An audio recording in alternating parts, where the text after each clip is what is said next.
namin ng tanghalian, no?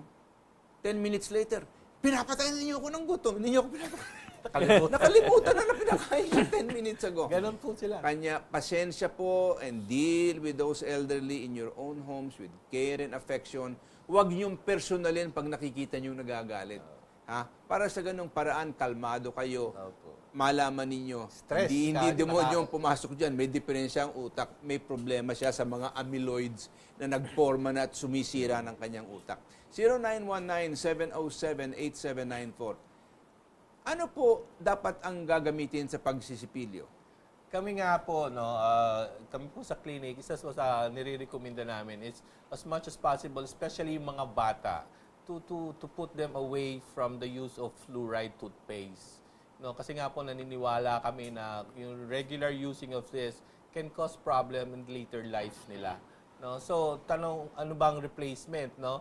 Meron naman po diyan sa may mga health stores na available na rin po yung mga natural toothpaste, no, na walang fluoride, no. Sometimes ang laman lang nito salt lang or sodium bicarb, which are all more natural and hindi po siya walang toxic effect lalo sa mga bata.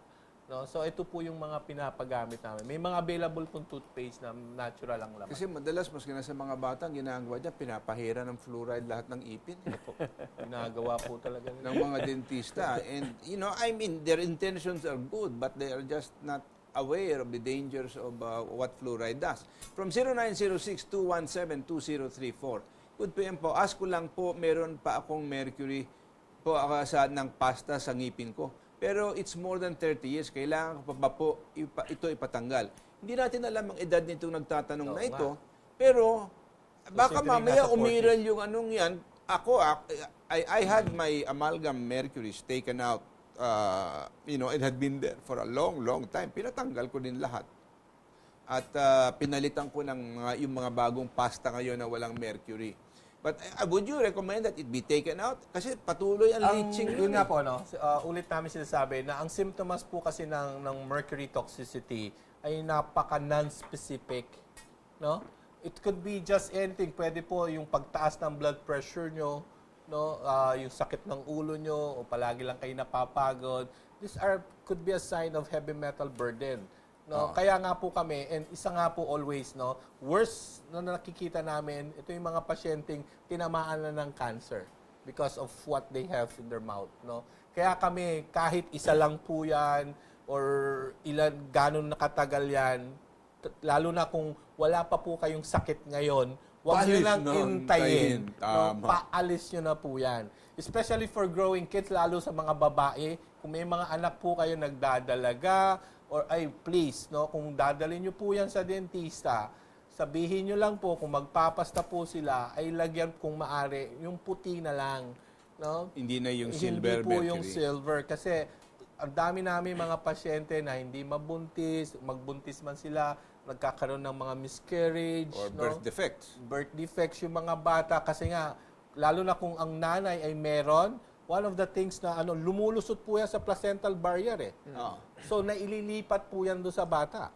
So kung ang bata tamaan kaagad yung utak, ay paglabas niyan, may problema na. Autism. Kanya lang, ang problema natin dito, not every dentist knows how to remove. Yes. Kanya humanap po kayo ng dentista na talagang marunong magtanggal.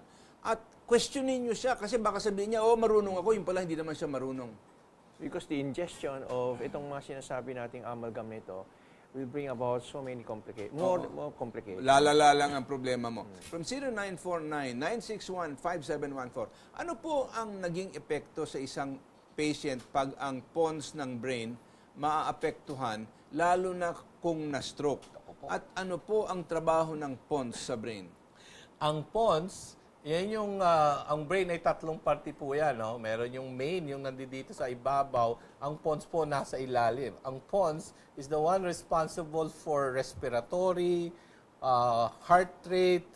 So, pag naapektuhan po yan, usually ang pasyente medyo hindi po talaga maganda dahil pwedeng huminto yung puso niya, pwedeng huminto yung heartbeat niya. O magkaroon ng arrhythmia. Arrhythmia or heart attack. Irregular heartbeat. Yan po yung naapektuhan sa Alzheimer na huling-huli. Kaya kung makikita nyo, bigla na lang silang nawawala. Kasi yan na yung huling part of the brain na naapektuhan ng brain. It's main, ano yan eh, Sabi nasa ng brainstem. mid-stem yan eh. Yan yung nando doon sa ilalim na. So, napaka-importante po yan, especially for the autonomic nervous system natin. Okay, from 0915-777-1486. Ang vertigo related ba sa Alzheimer? Pwede. Lalo na if you have... Normally, it's a problem with the middle ear, no? The question of Usually. balance. Vertigo, ito po yung pakiramdam nyo parang umiikot. No? O First, parang matutumba. You have to check middle ear.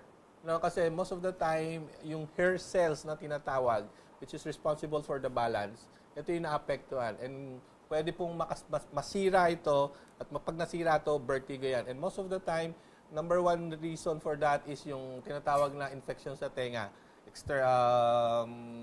Otitis media or otitis externa na pwede po during yung kabataan, nagkaroon kayo yung may tawag natin sa Tagalog, excuse for the word, yung luga. Di ba? Kung meron kayong history niyan during the kabataan, pwede mag-manifest yan later in life as vertigo. Okay, from 0906-652-8395. Good PM po, I'm Kate Olarte from Palawan. Ask lang po ako, di ba may iba't ibang uri ng tuberculosis? Mayroon sa bones, lymph nodes, etc. Nakakahawa rin po ba ito? And you know, there's a new version of TB that is considered almost incurable. The same bacteria. So nakakahawa rin po yan. No? Ibang organ lang po ang tinamaan. But the same as if you have TB in the lungs, is pareho lang po yan ng TB of the bones, no? Yung POTS disease. Iba lang ang tinamaan nung... Iba lang organ, no? So just the same, nakakahawa lang. Mas nakakahawa lang ang baga kasi every time you cough, no? Droplets po kasi sila eh. No? So nakakahawa po siya. But with if you have TB of the intestine, no? Yung dumi mo pwedeng makahawa yan kasi lalo na kung may makahawa kaya may langaw, dumapo sa pagkain, no? So pwede rin po siya mag-transmit. It's the same bacteria. Okay. 0919-331-7488. How do you correlate aspartame and Alzheimer's? Uy, napakalaki niyan, no? Excellent question. Excellent. Very nice. Very nice. 488. Pupunta nga kami dyan, eh, no? Aspartame is a synthetic sugar. No, it's made of 3 components: your aspartic, your phenylalanine, and your sweetener, your methyl. No, lahat po yan ay toxic sa katawan. Starting with aspartic acid, no, na pagpasok sa katawan niyo yan, during the first enzymatic breakdown, it becomes formaldehyde. No, number 2, yung methyl side niya, ito po yung nagpapatamis diyan eh. Nakakasira po yan ng liver.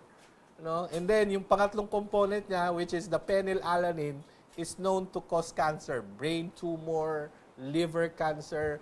No? So, aspartame po, hindi po yan dapat sinusubo ng pasyente. Lason po yan. By anybody. Alam mo, the story of aspartame's approval by the FDA of America has already come out that their advisory panel unanimously rejected approval of aspartame. But one senator called up the chairman and he by himself reversed his whole advisory panel in one day and approved aspartame as a sweetener because of the lobby money behind the whole thing. Pero I'm sorry po ang sinasabi ko dito, whether it's aspartame, whether it's Splenda, whether it's...